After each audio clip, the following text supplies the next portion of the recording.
अब question number 5 देखिए। सिद्ध कीजिए कि स्पर्श बिंदु से स्पर्श रेखा पर खींचा गया लंब वृत्त के केंद्र से होकर जाता है।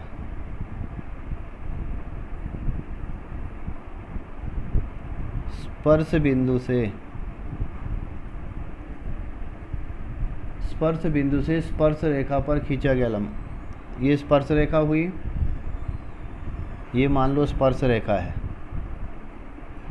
कोई भी नाम दे दो इसको, ए बी दे दिया आपने, पी ए बी, ये स्पर्श रेखा है। स्पर्श बिंदु से खींचा गया लंब केंद्र से होके जाता है। अब हम इसके लिए जो है थोड़ा ये थ्योरेटिकल टाइप का हुआ। मान लो ये केंद्र से होके नहीं जाता है, तो ये यहाँ पर होके जाता है, ठीक है। इसको हमने ओ डैश मान लिया कि इसमें क्या करना है, माना स्पर्श रेखा ए बी पर खींचा गया लंब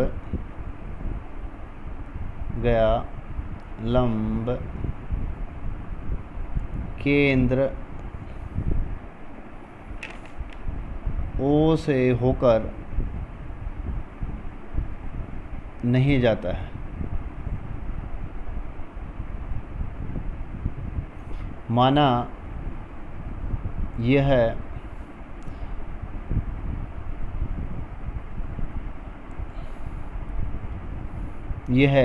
क्या मानेंगे हम इसको, वृत्त के अंदर कहीं ओ डैश पर है। यह है वृत्त के अंदर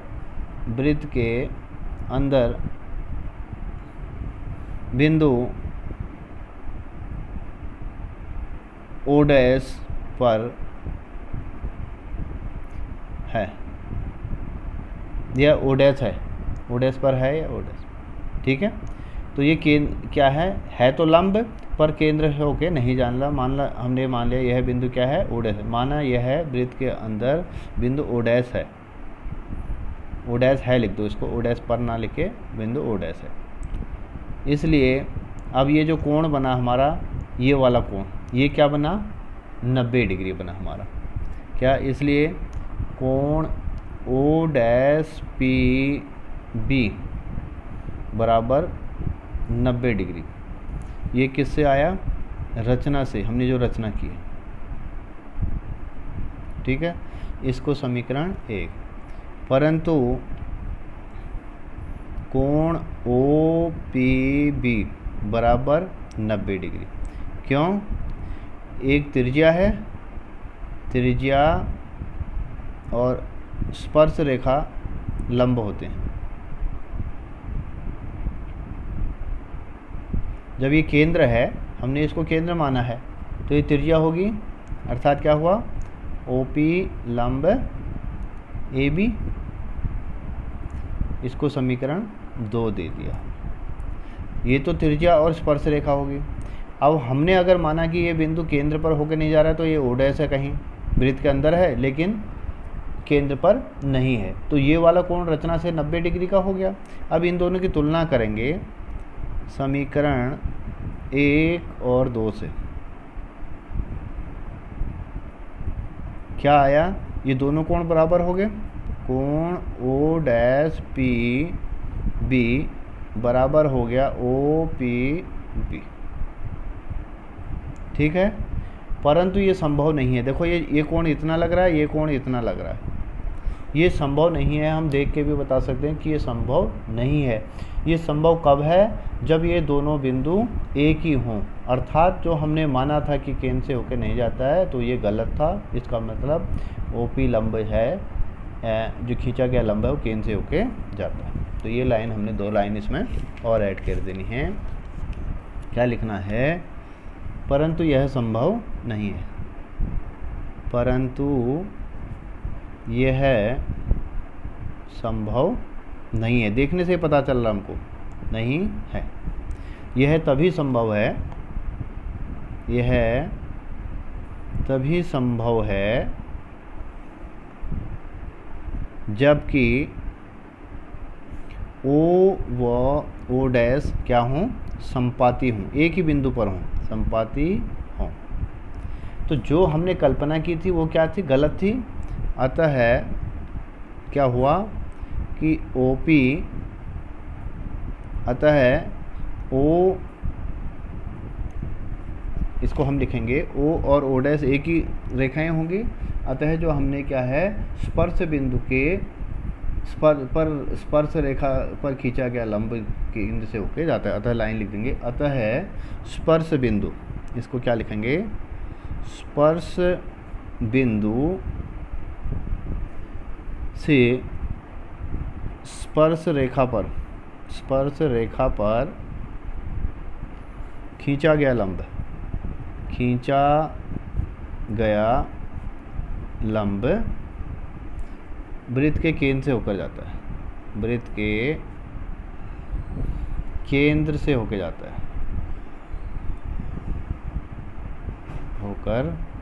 है, यानी दो बिंदु अलग अलग ना होके एक ही होंगे, यानी वो लंब होगा और वृत्त के केंद्र से होकर भी जाएगा। ये हो गया आपका क्वेश्चन नंबर 5। अब क्वेश्चन नंबर 6 देखिए। क्वेश्चन नंबर 6 है, एक बिंदु A से जो एक वृत्त के केंद्र से 5 सेंटीमीटर की दूरी पर है। एक बिंदु A है कोई, और मान लो ये वृत्त का केंद्र है, इससे 5 सेंटीमीटर की दूरी पर है।